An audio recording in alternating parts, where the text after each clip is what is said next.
जिस भेष में, जिस परिवेश में रहूं, नमो अरिहंत, नमो अरिहंत, नमो अरिहंत कहूं। जिस शान से, जिस नाम से, जिस जाने में रहूं, नमो अरिहंत, नमो अरिहंत, नमो अरिहंत कहूं। जिस प्यारे से, जिस ख्वारे से, जिस संसार में रहूं, नमो अरिहंत, नमो अरिहंत, नमो अरिहंत कहूं। जिस ध्यान से, जिस सम्मान से, जिस जहान में रहूं, नमो अरिहंत, नमो अरिहंत, नमो अरिहंत कहूं।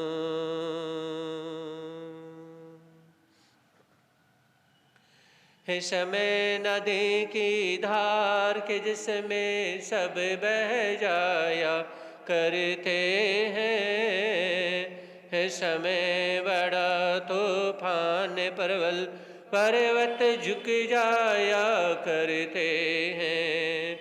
अक्सर दुनिया के लोग समय में चक्कर खाया करते हैं, लेकिन कुछ ऐसे होते जो इतिहास बनाया करते हैं, इतिहास बनाया करते हैं।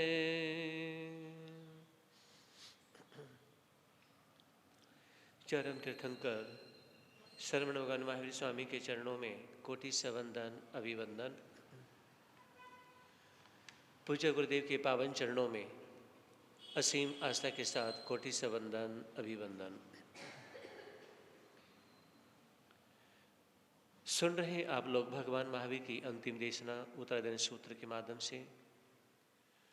भगवान महावीर फरमाते हैं, नाण संपन्नायणम जीवे सौभाग्यम जैन। ज्ञान की संपन्नता से जीव सभी पदार्थों के स्वरूप को जानता समझता है। अनंत ज्ञानी तो सर्वज्ञ होता है, किंतु छद्मस्त प्राणी भी ज्ञानवर्ण की क्षोभ क्षमता की विशुद्धि के अनुरूप बौद्धिक संपदा से संपन्न होता है। यहाँ पे उत्तरायण सूत्र के माध्यम से भगवान महावीर फरमाते हैं कि जिसके पास जितना ज्ञान होता जाता है, वो व्यक्ति उसके अंदर उतनी समझ आती चली जाती है, वो समझता चला जाता है और उसी के अनुरूप वो हर किसी को जोड़ता हुआ चला जाता है।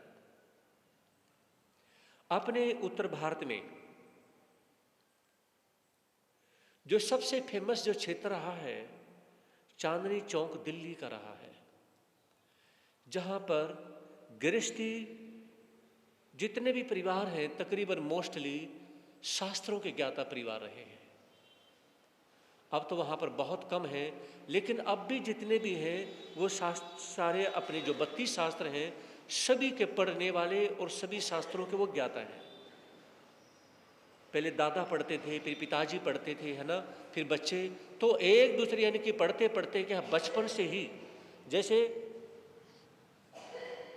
आपके घर में कोई भी कार्य होता है बचपन से ही आप सीखते आ रहे हैं, पढ़ते आ रहे हैं, तो उस चीज़ की विशेष नॉलेज हो जाती है। तो वहाँ पर 32 शास्त्रों के ज्ञाता ऐसे गृहस्थ परिवार, ऐसे श्रावक श्राविका है। और सबसे बड़ी बात क्या है कि जिन्होंने अभी दीक्षा ली है, ऐसे जो साधु साध्वी हैं, वो चांदनी चौक में जाते हैं। चांदनी चौक में जा कर के वो जो गृहस्थी हैं, तो श्रावक श्राविका हैं, जो भाई बहन हैं, उनसे वो शास्त्र साधु साध्वी उनसे पढ़ते हैं, उनसे पढ़ते हैं। और वो पढ़ाते समय भी क्या है, पढ़ाने से पहले 3 बार तिखोतों के पाठ से वंदना करते हैं, फिर शास्त्र पढ़ाते हैं, उसके बाद 3 बार तिखोतों के पाठ से फिर वंदना करते हैं। समझ रहे? कोई भी साधु साध्वी होता है, वो घर पे जाते हैं, आवश्यकता के अनुसार वो साधु साध्वी से पूछ लेते हैं कि हमारे साहब तबीयत है, किसी तरह की कोई ज़रूरत है तो आप निसंकोच बताएं। हम शास्त्रों के ज्ञाता हैं, हम समझते हैं कि साधु साध्वी की परवरिश, साधु साध्वी की सेवा किस प्रकार से करनी चाहिए, कैसे की जाती है। 87 का चातुर्मास, उसमें हमारी तो दीक्षा हुई भी नहीं थी। मेरे आध्याय गुरुदेव और उपाध्याय पर श्री रविंद्र मुनि महाराज साहब, सत्येंद्र मुनि महाराज साहब, उनका चातुर्मास, 3 संतों का चातुर्मास 87 में कहाँ पे था? चांदनी चौक में था। तो उसमें गुरुदेव यानी कि 84 में गुरुदेव की दीक्षा हुई थी और 87 में चांदनी चौक में चातुर्मास। उसमें ज़्यादा शास्त्रों का कोई स्वाध्याय इत्यादि नहीं किया था। तो चांदनी चौक में वहाँ गुरुदेव जब एक श्रावक से शास्त्र पढ़ते थे, तो उसमें पहले वो वंदना करते, उठ बैठ के 3 बार वंदना करते, जबकि उनकी लगभग 50, 55, 60 के आसपास उसमें उम्र थी श्रावक की। फिर भी वो वंदना करते उठ बैठ करके। उसके बाद जब वो शास्त्र पढ़ा देते, 1 घंटा 2 घंटा पढ़ा करके जाते, और जाने से पहले फिर वंदना करके जाते। तो एक रोज महीना भर ऐसे हुआ, गुरुदेव ने उस श्रावक से बोल दिया कि एक तो आप मुझे पढ़ाते हैं, आप मेरे शिक्षा गुरु हो गए, तो आप मुझे वंदना क्यों करते हो? समझ रहे? जब गुरुदेव ने कहा कि आप वंदना मत किया करो, क्योंकि आप पढ़ाते हैं, मैं आपसे शास्त्र का ज्ञान लेता हूं, तो शास्त्र का ज्ञान आपसे ले रहा हूं, तो मैं आपका शिष्य हो गया और आप मेरे गुरु हो गए। तो उसमें श्रावक ने कहा कि महाराज साहब, अभी आप शास्त्र पढ़ रहे हैं, आपको नॉलेज अभी कम है, लेकिन मैं ये कहना चाहूँगा, मैं आपको पढ़ाता हूँ, मैं मानता हूँ कि मैं आपका शिक्षा गुरु हूँ, लेकिन फिर भी जो त्याग और जो भावना, सब कुछ जो आपके पास में है, वो मेरे पास में नहीं है। मैं शास्त्रों का स्वाध्याय कराता हूँ, आपको पढ़ाता हूँ, शिक्षा गुरु के रूप में हूँ, फिर भी आप भी मेरे गुरु के रूप में हैं। समझ रहे? आप भी मेरे गुरु के रूप में हैं। आप पहले हैं, मैं बाद में हूँ, क्योंकि जो आपने संसार को, हर चीज को छोड़ा है, जो त्याग किया है, आप गुरु के रूप में हैं। तो वो श्रावक कहने लगे, आगे आप मुझे वंदना करने से रोकना मत। भले ही मैं पढ़ा रहा हूं, पढ़ाने वाला हूं और पढ़ाता हूं, फिर भी आपकी वंदना करने का मेरा फर्ज है। ये शास्त्रों में भगवान महावीर फरमाते हैं कि गृहस्थी को वंदना करनी चाहिए। वो श्रावक कहने लगे कि गुरुदेव, जिसके पास जितना ज्ञान होगा वो उतना ही विनम्र होगा, विनयशील होगा। और जब साधु साध्वी से जब वो बात करते हैं, तो बात करते समय क्या है, अगर मुंह पट्टी नहीं लगा रखी है तो उसमें क्या है, खुले मुंह बोलते समय थोड़ा सा हाथ लगाएंगे, ताकि हमारी जूठन गुरु के ऊपर ना गिर जाए। आपने देखा होगा, मैं भी जब स्कूल में पढ़ता था तो टीचर बोल दिया करते कि बेटा थोड़ा सा किताब को दूर रखा करो, ताकि आपकी जूठन किताब पे ना गिरे। जिस किताब से आपको ज्ञान मिल रहा है, उसी किताब पे जूठन डाल देते हो। और कई बच्चे क्या करते कि उंगली ऐसे मुंह पे लगा करके फिर पेज उलट दिया करते, है ना। तो उसमें टीचर बोल दिया करते कि बेटा, जिससे सीख रहे हो उसी पे जूठन लगाते हो, है ना। तो कहने का तात्पर्य क्या है, वहाँ पर जब ये गुरुदेव पढ़े तो उसके बाद में गुरुदेव हमें आज भी बताते हैं कि जितना ज्ञान किसी व्यक्ति के पास होगा, जितनी समझ होगी, शास्त्रों का ज्ञान जिस व्यक्ति के पास में जितना ज़्यादा होगा, वो व्यक्ति उतना विनम्र होता है, विनयशील होता है। उसके बोलने में, उसके टोकने में क्या होता है, समझ होती है। तो यहाँ पर भगवान महावीर फरमा रहे हैं, नान संपन्नयनम जीवे स्वभाविदम जैणी, अर्थात ज्ञान की संपन्नता में जीव सभी पदार्थों के स्वरूप को जानता है। जब ज्ञान की संपन्नता होती है, एक तो ज्ञान की संपन्नता कौन सी है, जब आत्मा भगवान बन जाती है, उसमें तो उसके पास में सभी तरह का ज्ञान होता है, हर तरह से, यानी कि 3 लोक 9 खंड को वो देखने वाले होते हैं। तो उन जैसा ज्ञान तो देखो किसी के पास हो ही नहीं सकता है, वो तो हर किसी को देख रहे होते हैं। लेकिन यहां पे फरमाया है कि जो साधु साध्वी हैं, जो गृहस्थी हैं, जो शास्त्रों का स्वाध्याय करने वाले हैं, शास्त्रों को का पठन पाठन करने वाले हैं, तो जब भी मौका मिलता है वो उस मौके को कभी छोड़ते नहीं हैं।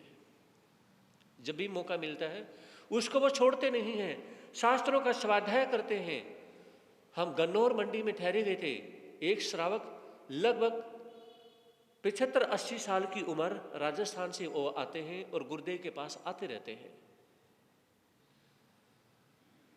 जहां पर चातुर्मास नहीं होता है वहां पर वो 8 दिन के लिए शास्त्र का स्वाध्याय इत्यादि भी करवाते हैं।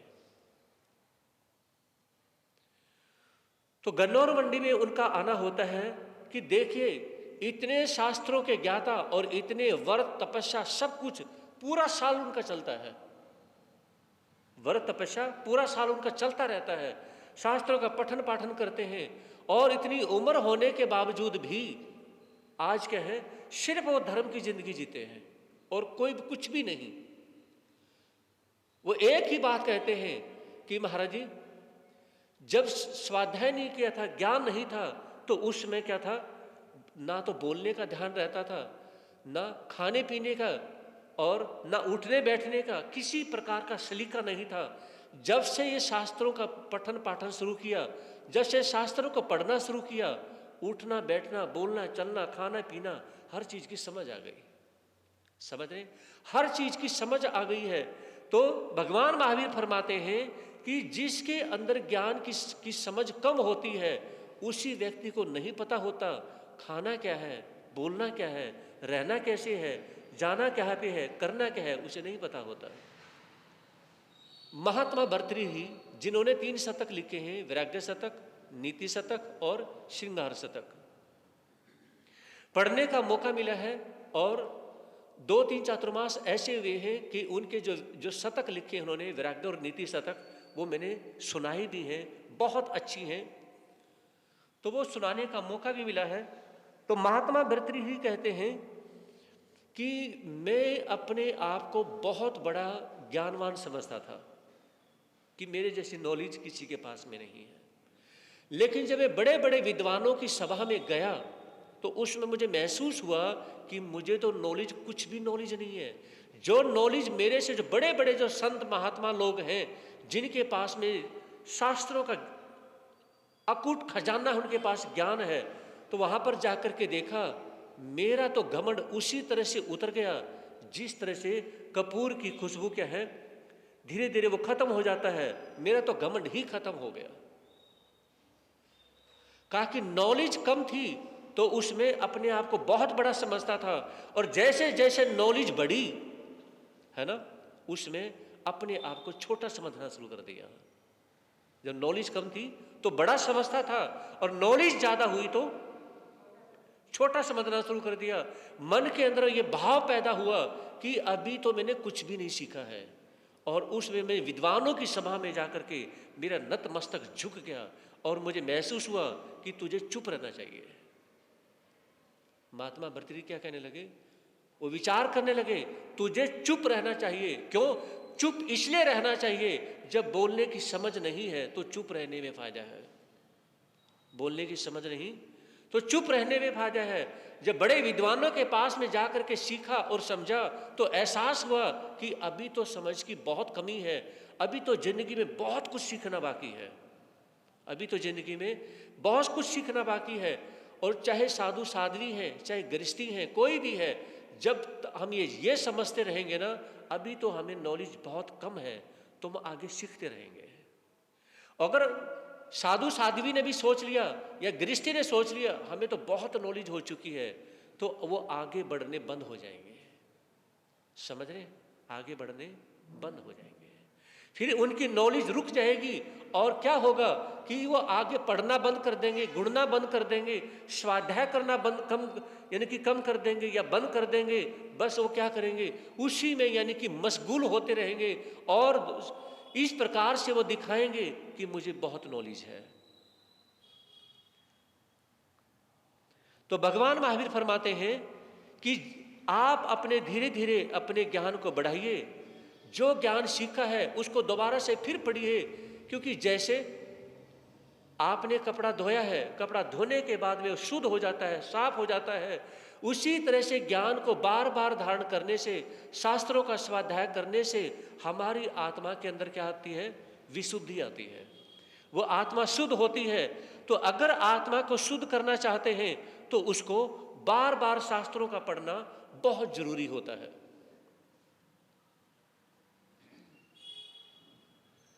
और ये कहते हैं चल संपत्ति, अचल संपत्ति, ये जितनी भी जो संपत्तियां हैं, जो दुनिया में रुपया पैसा जितनी भी प्रकार की हैं, ये संपत्ति आनी जानी है। लेकिन जैसे आप लोगों ने भी स्कूल में पढ़ा होगा, टीचर फरमाते थे कि बेटा जो विद्या का जो ज्ञान है, जो विद्या है, वो आपके पास एक बार आ गई ना, उसे कोई चुरा नहीं सकता, उसे कोई खत्म नहीं कर सकता, उसे कोई बर्बाद नहीं कर सकता, वो कभी आपसे दूर नहीं हो सकती। तो ये कहा जाता है, भगवान महावीर भी फरमाते हैं कि एक बार व्यक्ति को अगर रस लग गया है ना, जैसे आप ट्रेन में जाते हैं, बस में जाते हैं, अरे यहाँ तो बहुत ज़्यादा रस है ना, फ्लाइट में जाते हैं बहुत ज़्यादा रस है, हॉस्पिटल में कहीं भी जाते हैं यहाँ तो बहुत ज़्यादा रस है। और कुछ ऐसे लोग होते हैं जो यानी कि घर में ही बैठे बैठे क्या है, फैन बिस्कुट रस यानी कि वो खाते रहते हैं।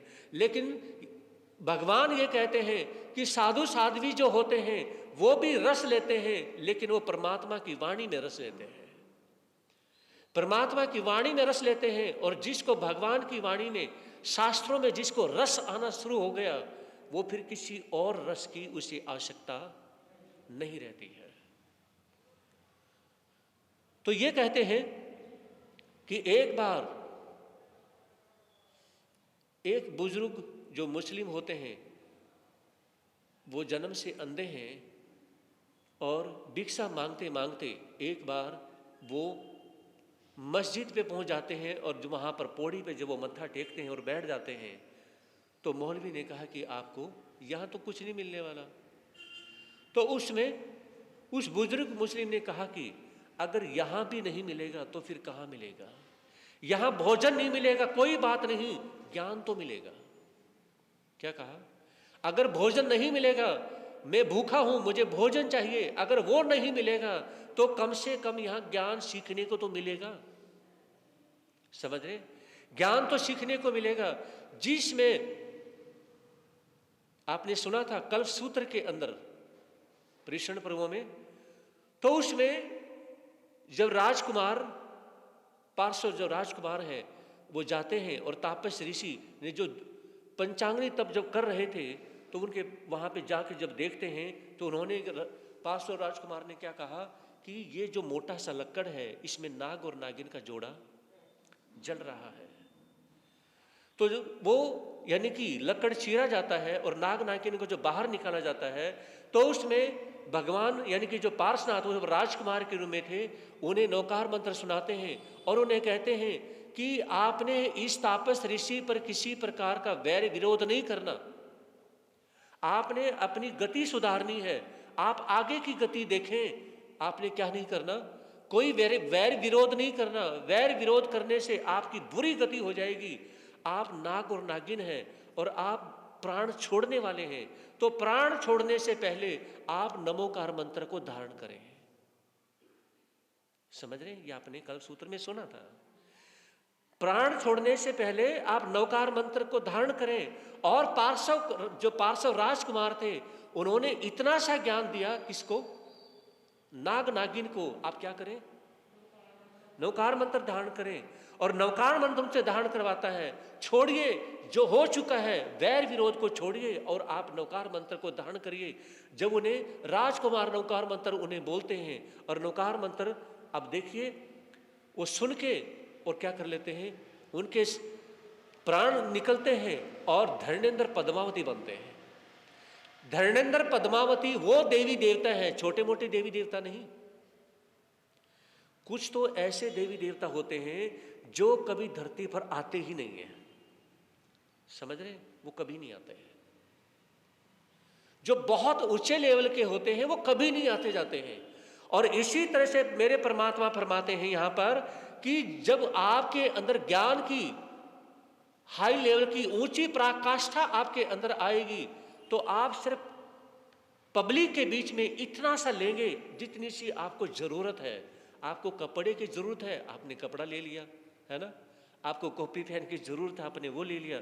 जो आपकी आवश्यकता है वो आप ले लेंगे। आप फालतू के किसी चीजों में पड़ेंगे नहीं। समझ रहे? नहीं पड़ेंगे।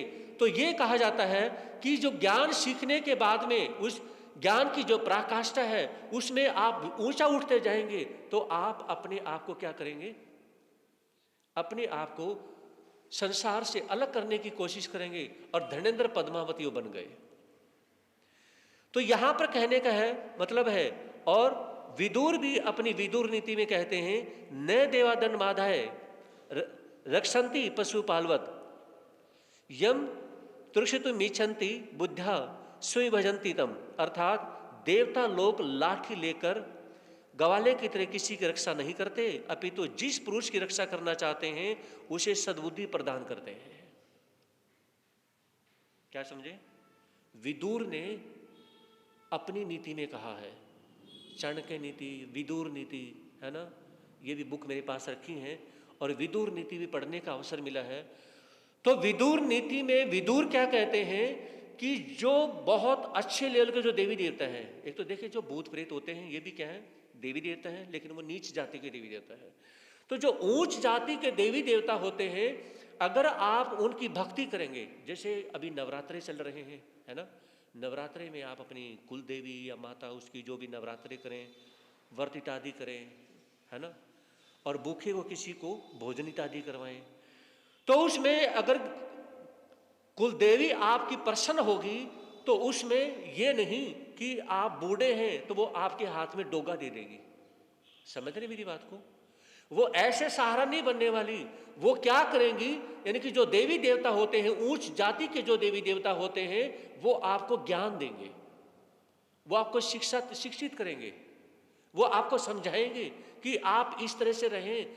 तो उसमें वो आपको शरीर के बारे में, वो आपको आत्मा के बारे में ज्ञान देंगे कि आपको क्या चाहिए, डोगा चाहिए, अपने शरीर को ही डोगा बना लो। हाँ जी, जो ऊंची जाति के देवी देवता क्या है, वो हमें सिखाते हैं कि आप अपने ही शरीर को, आप अपने ही शरीर की हेल्प करना चाहते हैं तो अपने ही शरीर से अपने ही शरीर की हेल्प करना सीखो। कैसे? जैसे एक बच्चा जब साल भर का होता है तो वो क्या करना शुरू करता है? खड़ा होना सीखता है ना? वो अपने शरीर की हेल्प कर रहा है और अपने शरीर से पहले हाथ टेकता है और खड़े होने की कोशिश करता है। तो यहां पर विदुर ने क्या कहा कि अगर आपके पास में समझ है तो देवी देवता आपकी समझ, आपकी हेल्प किस तरह से करेंगे? वो आपको ज्ञान का दान देंगे और ज्ञान सीखने की वजह से आपके अंदर ये पैदा होगा कि प्लीज हेल्प मी नहीं, प्लीज यूज मी, मैं हेल्प करूं। समझ रहे मेरी बात को? मैं हेल्प लूं, ये नहीं मैं हेल्प करूं। तो देवी देवता सिखाते हैं, अच्छे जो देवी देवता हैं वो आपको ज्ञान देंगे, बेटा आप ज्ञान सीखो, हेल्प लेने की कोशिश मत करो, आप हेल्प दो, आप अपने कर्मों का बंधन करो, आप हेल्प लेते रहोगे, कब तक लेते रहोगे? अरे पता नहीं कितने जन्म निकल गए हैं, इस 84 लाख जीवा योनि में कितने जन्म मरण कर चुके हैं, और पता नहीं कभी आज इस जन्म में आपको पत्नी की हेल्प चाहिए, पति की चाहिए, बच्चों की हेल्प चाहिए, पता नहीं कितने जन्मों तक हेल्प लेते लेते लेते लेते आज इस जन्म में है, अगले जन्म में फिर आपको यही चाहिए। अगले जन्म में आप चाहे किसी की पत्नी बन रहे हैं, किसी के पति बन रहे हैं, किसी के भाई बेटा बेटा बेटी बन रहे हैं, फिर आपको हेल्प चाहिए, है ना? तो भगवान कहते हैं ये हेल्प लेने के चक्कर में आपकी ये संसार की दुनिया बढ़ती रहती है। समझ रहे? बहुत वेरी इंपॉर्टेंट बात है। अगर आप ये कोशिश करें कि हेल्प लेना नहीं, मुझे हेल्प क्या करना है? हेल्प देना है, तो आपकी ये दुनिया छोटी होती चली जाएगी। आपके मन में बात आएगी कि मैं, मेरे माछीवाड़ा में इतने परिवार हैं, उस परिवार से मुझे हेल्प नहीं मिल रही, वो मेरी बेस्ट फ्रेंड है, उससे हेल्प नहीं मिल रही, वो जो व्यक्ति है वो मेरा क्लास फेलो है, वो मेरा फ्रेंड है, पता नहीं मुझे हेल्प क्यों नहीं कर रहा, है ना? किसी से पैसे की हेल्प चाहिए, आपके बेटा बेटी सेवा नहीं कर पा रहे हैं, तो आपको कई बार मन में आता है कि मेरा बेस्ट फ्रेंड आ जाए और मुझे वो हॉस्पिटल में मुझे डॉक्टर से दिखा दे, है ना? कभी किसी से किसी तरह की हेल्प की आवश्यकता होती है, समझ रहे? तो यहां पर यह फरमाया है कि हेल्प लेने की नहीं, देने की कोशिश करो। ज्ञान सीखने का फायदा तब है जब आप किसी के बारे में अच्छा सोचें और आप उसकी हेल्प करने की कोशिश करें। तो यहां पर विदुर ये कहते हैं कि अच्छे देवी देवता सद्बुद्धि देते हैं और बुरे देवी देवता कुबुद्धि देते हैं, मतलब वो बुरी सोच देते हैं। जैसे भूत प्रेत क्या है? वो बुरी सोच पैदा करते हैं, और अच्छे देवी देवता क्या है? वो अच्छी सोच पैदा करते हैं। तो पार्श्व कुमार ने नाग नागिन को जब अच्छी सोच दी, ये जो तापस ऋषि है ना, पंचांगनी तप कर रहे हैं, इनके बारे में बुरा मत सोचना। क्या कहा? ये जो तापस ऋषि हैं, पंचांगनी तप कर रहे हैं, इनके बारे में बुरा मत सोचना। आपने शरीर छोड़ना है, क्योंकि आप तो जल चुके हैं, आधे से ज्यादा नाग नागिन जल चुके थे, आप जल चुके हैं, आपको तो मरना ही है। तो बुरा सोचने से क्या होगा? अगले जन्म में क्या पता बिच्छू बन जाओगे, हो सकता है फिर सांप बन जाओ, किसी को डसने की कोशिश करोगे। इसलिए बुरी भावना छोड़िए और आप नवकार मंत्र को ग्रहण करिए। पार्श्व कुमार ने नवकार मंत्र ग्रहण करवाया और धनेन्द्र पद्मावती नाग नागिन से धनेन्द्र पद्मावती बन गई। ये तो आपने कल्पसूत्र में सुना है। तो कहने का मतलब क्या है? ज्ञान ही है जो आपको देवी देवता बनाएगा, ज्ञान ही है जो आपको इंसान बनाएगा, ज्ञान ही है जो आपको भगवान बनाएगा, ज्ञान है जो आपको टीचर बनाएगा, आपको आईएएस ऑफिसर बनाएगा, आपको संत बनाएगा, आपको अच्छी पत्नी बनाएगा, आपको अच्छा पति बनाएगा। समझ रहे मेरी बात को? आपको अच्छा बेटा बेटी बनाएगा। वो कौन बनाएगा? वो ज्ञान बनाएगा। अगर ज्ञान है तो आप जिस लेवल में जो हैं वो आप अच्छे बन जाएंगे। अगर ज्ञान नहीं सीखा तो हम बुरे बन जाएंगे।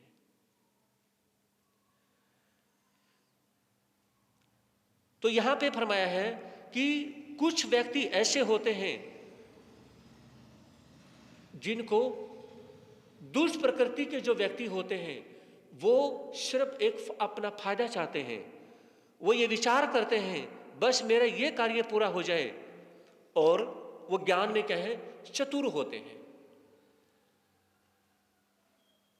और कहना चाहूंगा, जैसे कल आपके समक्ष मैंने कहा था, भक्ति 3 शब्दों से भक्ति पैदा होती है। जैसे कहते हैं ना, पहले बहुत बड़े बड़े भक्त हुए हैं, तुलसीदास जैसे, सूरदास जैसे, प्रहलाद भक्त जैसे। आगे होली आएगी तो होलिका जो थी अपनी गोद में भक्त प्रहलाद को लेकर के बैठ गई थी।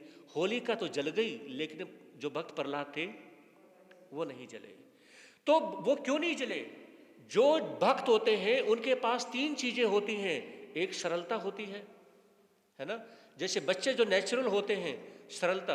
और दूसरी चीज होती है उनके पास में श्रद्धा होती है, और तीसरी चीज समर्पण होता है। जहाँ पे समर्पण आ जाता है, जहाँ पे श्रद्धा आ जाती है, और जहाँ पे सरलता आती है, इन तीनों को मिला दो। जैसे आप क्या बनाते हैं?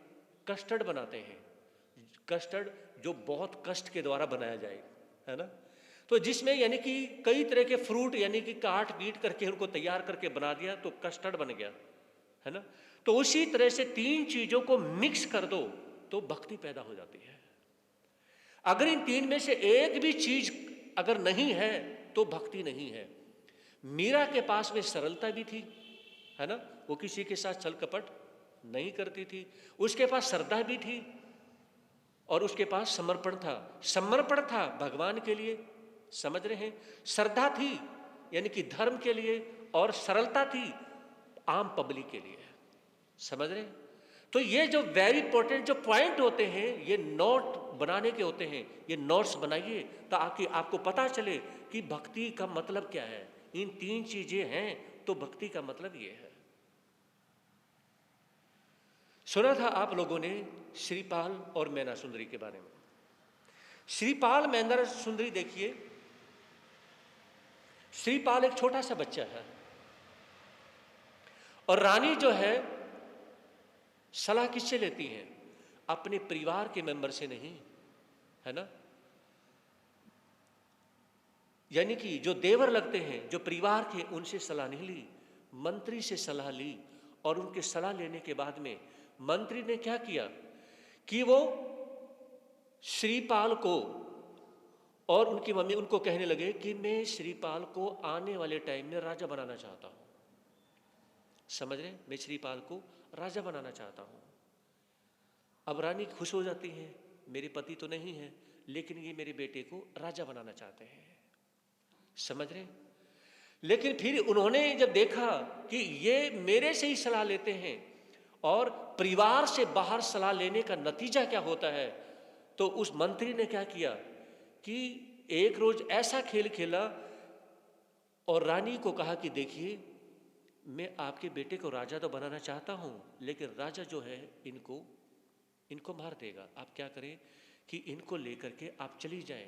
वो बेटे को लेकर के चली जाती हैं और उसके पीछे जब सैनिक वगैरह दौड़ते हैं तो रानी जब अपने बच्चे को बचाना चाहती है कि किस तरह से बचाया जाए, उन्होंने सिंपल वस्त्र धारण करती हैं और धारण करने के बाद में 700 कुष्ठ रोगी जा रहे थे। 700 कितने? 700 कुष्ठ रोगी जो जा रहे थे उनके बीच में अपने बच्चे को ले लेती हैं। अपने बच्चे को जब लेती हैं तो वो कहने लगे हम तो कोढ़ी हैं, हमारे शरीर में से मवाद चू रही है ना, आपको भी कोढ़ हो जाएगा, क्योंकि कोढ़ी के साथ रहने से कोढ़ हो जाता है। आप हमारे साथ में क्यों रहना पसंद कर रहे हैं?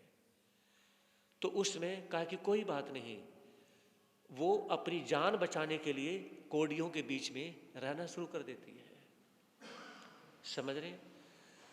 मन में यह विचार आया कि कोढ़ ही तो होगा, जान तो बच जाएगी।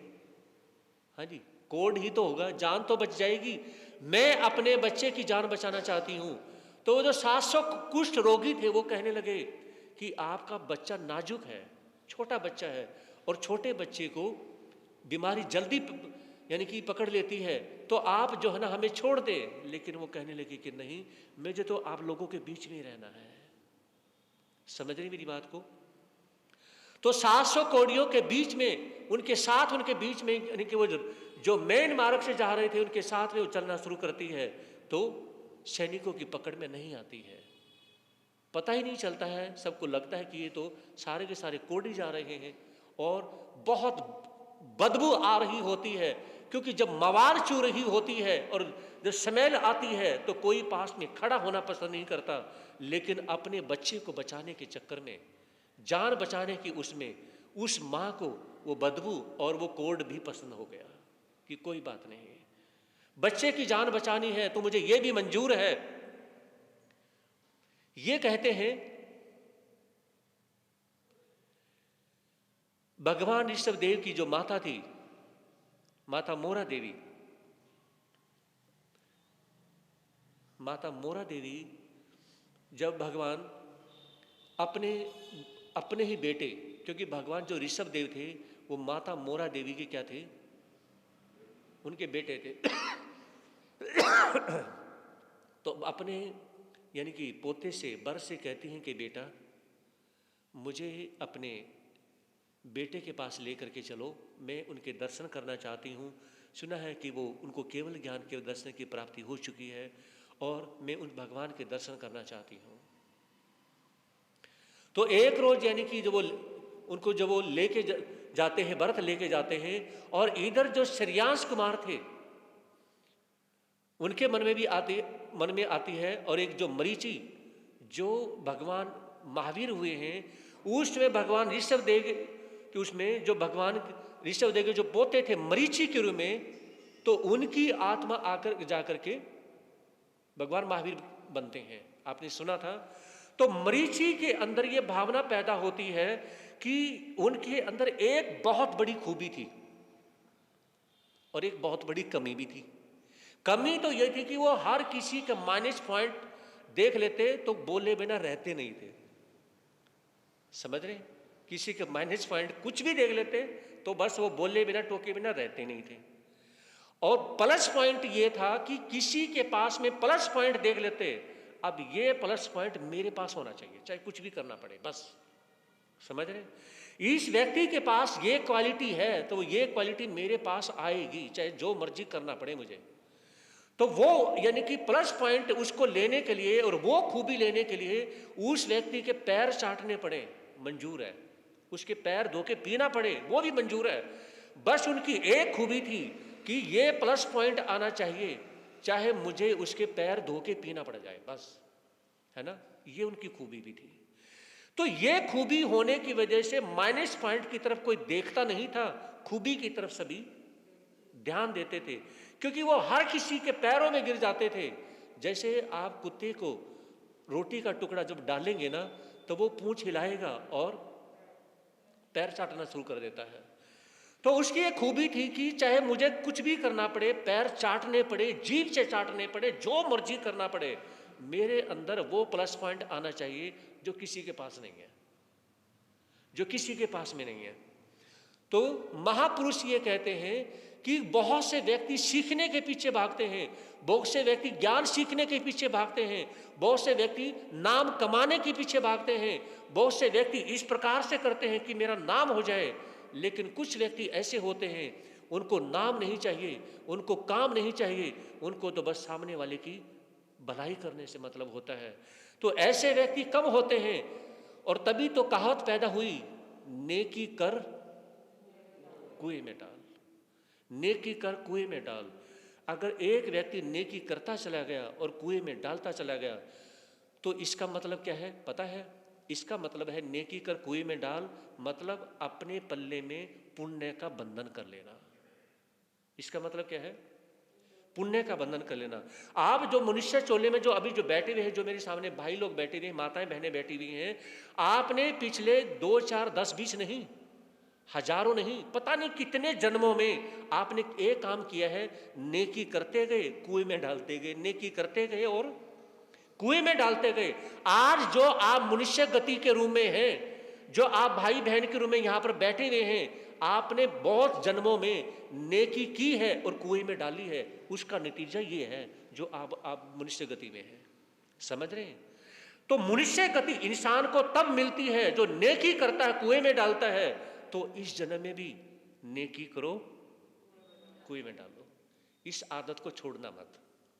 समझ रहे? ये मेरी वाणी नहीं है, ना मेरी बात है, ना मेरी सेंस है, ये महापुरुषों की वाणी है। वेरी इंपॉर्टेंट आपको बता रहा हूं, इस जन्म में भी ये करो कि नेकी करो और कुएं में डालते चले जाओ। साधु साधु यही विचार करते हैं कि निस्वार्थ श्रद्धा भावना से हमें पब्लिक का भला करना चाहिए, और वो करते चले जाते हैं।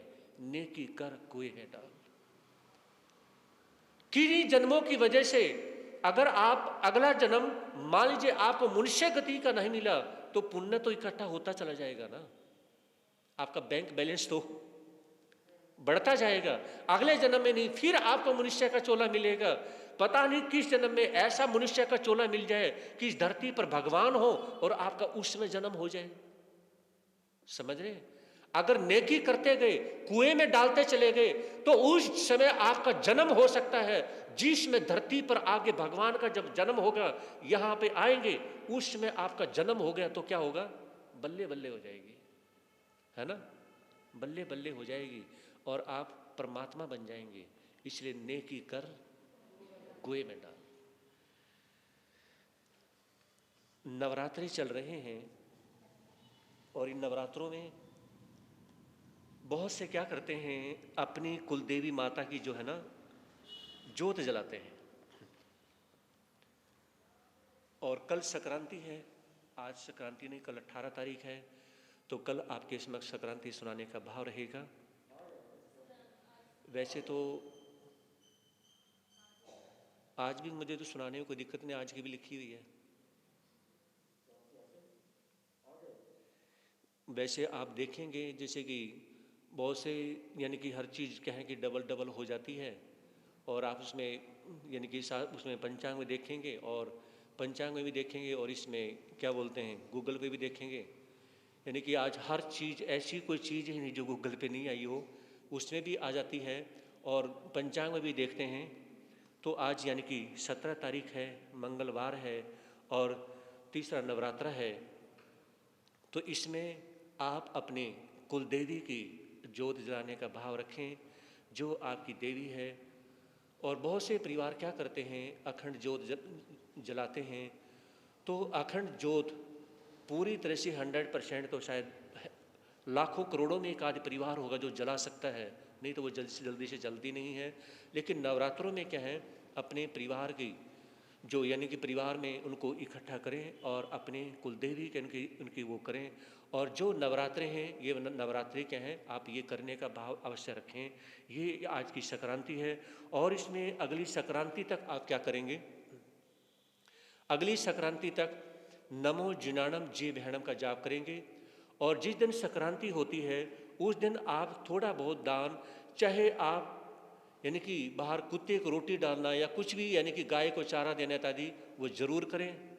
और मैं कहना चाहूँगा, हमारे जो नवरात्रे आ रहे हैं, जो जैन धर्म के नवरात्रे आ रहे हैं, वो 20 तारीख से शुरू हो रहे हैं, समझ रहे हैं। और उसको हम नवरात्रि नहीं कहते, उसे हम क्या कहते हैं, ओली तप। क्या बोलते हैं, ओली तप। ओली तप यूँ समझ लो, एक हिंदी लैंग्वेज में जिसके उल्टे कर्म चले हुए हो ना, हाँ जी, हरियाणा में कहते हैं जिसके उल्टे लाग रहे हो।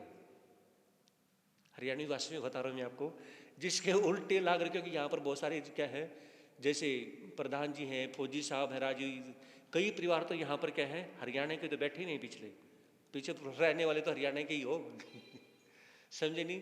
तो यानी कि ये कहते हैं जो ओली तप है, ओली तप जरूर करने चाहिए। ओली तप में अगर एक आसना, आयनमिल, व्रत इत्यादि तपस्या नहीं करी और परिश्रम नहीं करी, चातुर्मास में ये यानी कि जो दिन आते हैं ये वेरी इंपॉर्टेंट डे होते हैं, समझे मेरी बात को। एक तो परिश्रम पर उनमें तपस्या जरूर रहे, और दूसरा कौन से, ओली तप। हाँ राजीव भाई शुरू कर रहे हो, आवाज तो आपकी बड़ी कड़क आ रही है, देख लो। यानी कि जो युवा तो कर ही लेते हैं, बुजुर्ग को तो देखो, बुजुर्गों का तो साथ मिलता रहे, वही बहुत बड़ी बात है।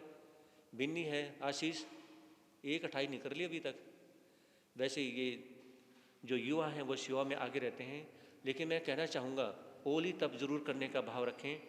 20 तारीख से ओली तप शुरू हो रहे हैं, और मेरा भाव है जितनी भी माताएं बहनें वो भी अपने नाम लिखवाएं, और जो युवा हैं वो भी नाम लिखवाने का भाव रखें, ओली तप करने का जरूर भाव रखेंगे।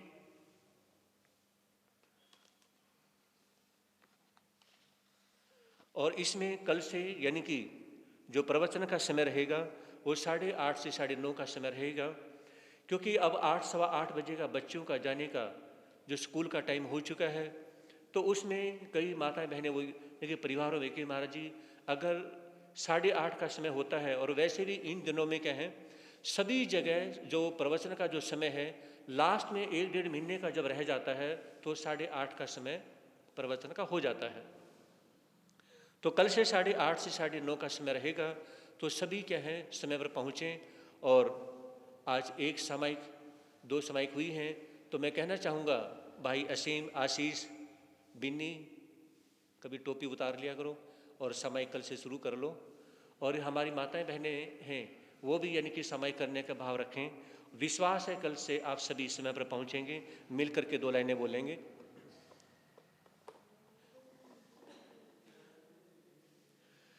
100 वर्ष की जिंदगी से अच्छे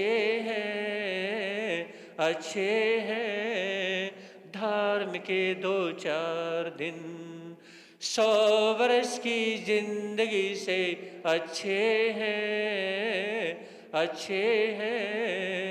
धर्म के 2-4 दिन। जिंदगी की हर खुशी से अच्छे हैं धर्म के 2-4 दिन।